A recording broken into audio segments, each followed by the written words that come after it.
I'm pleased to stand with my freshman colleagues this morning. We often share the back bench, but today we bring our message front and center. We, as recent additions to this body, are united by a simple but important truth: that the rising cost of health care is hobbling American business, stressing family budgets, and if we do nothing, and it is left unchecked, it will explode our national debt. Premiums are rising at 3 times the rate of wages. The number of uninsured is growing at a faster rate every day. In my home state of Colorado, nearly 1 in 4 are uninsured in some areas. Average insurance premiums in Alaska have doubled in the past decade to more than $12,000 annually. If we don't act, they will double again about the time my 7-year-old son starts high school. By 2016, that average premium will represent almost half of a family's income. How are people going to afford to pay for mortgages and save for college tuition if they're paying half of their monthly income for insurance premiums? We need to pass health reform because failure to do so could literally bankrupt the country. Now the opponents of reform have their own plan, which is continue to profit from the current system, our current broken system. Their plan features denying coverage to citizens with pre-existing conditions.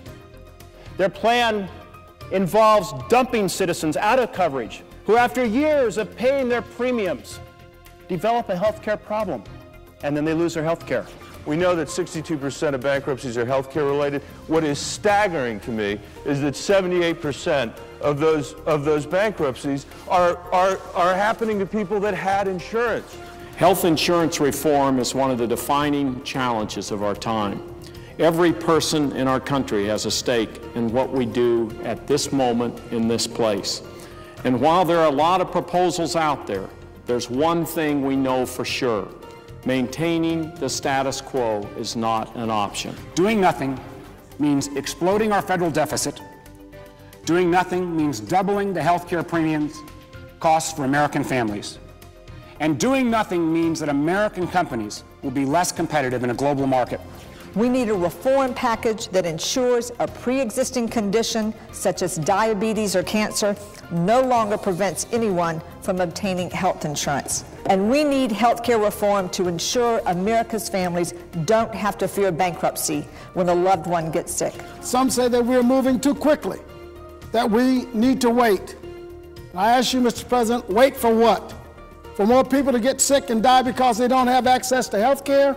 Mr. President, I think I speak for all my freshman colleagues when I say we were not elected to do nothing. We were elected to work together with willing Republicans and Democrats to help turn this country around. We know this is not easy. It's one of the greatest challenges of our time. But the time is long past for action.